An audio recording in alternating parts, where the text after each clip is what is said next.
مختصر وخت کې یو فکری خبره کوم هغه دا ده په دې علاقو کې خو نوابان وي خانان هم وي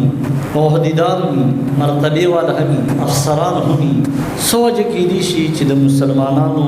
مخه اولیاء کرام او بزرګان دي متفق د سوشل میډیا دور دی پټه خبرې راښکاره کړې لري رانږدې چا په سوشل میډیا باندې یو خبر ورکړی دی یو لوی مینار ورکړی دی په عرب امارات په یوې باندې لیکلي برج خلیفه او په بل باندې لیکلي قبر خلیفه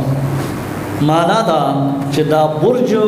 او دا لوی مینار او په کرونو روپۍ چې په لګولي دي دا هم دا خلیفه چې نوم دی د جوړ کړی او د هغې په خوا کې چې دا قبر دی دا هم د دې برج جوړونکي نوم یې خلیفه دی دا قبر دا راغلی چې هغه برج ته وګورې فلکبوس برج دی اندازه دا ده چې په هغې باندې به په کروړونو باندې روپۍ لګېدلي او ډېر حسین او ښایسته منظر پېښ خو قبر کچه د خاورو جوړ دی نه د چاردیواري چاپېره ده نه پې ګمبد شته نه پې چا یو شین بوټی ډال کړی چې ثنا د رب العالمین خو وایي او نه چا د هغې د جنډې او د غلاف په بنیاد قدرداني کړې ده دا هغه خلیفه و په عرب امارات کې چې هغه په کروڑونو روپو صرف په یو برج باندې لګي د هغه دولت به څومره وي څوک یې د قبر تپوس او یو فقیر یو درویش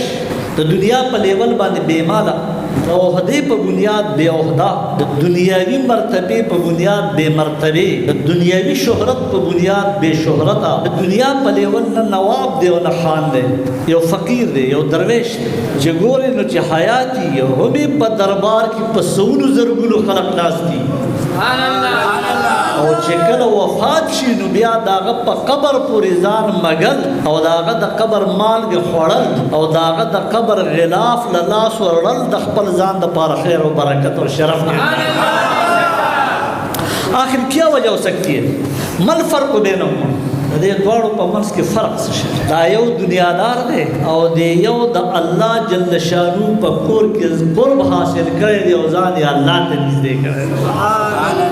نو من کان لله کان الله له څوک چې ځان الله ته وسپاري بیا الله هم د هغه وي او د هر چا زړه د الله ما یلیق بشان الله دوه ګوتو په منځ کې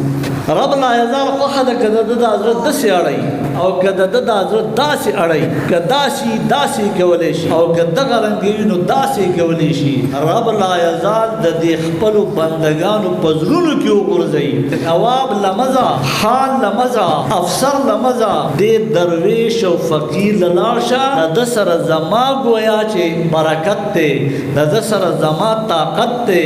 د ده سره زما رحم دی په ده باندې زما کرم دی هلته چې لاړ شي هغلته به گویا ستا په کور ته چې خان نواب راشي هم به ته خدمت کې ته چې د هغه حجرې ته لاړ شي هم به ورته ټیټ پاس کېږي دلته چې راشي خیرونه برکتونه به درته الله ملاوي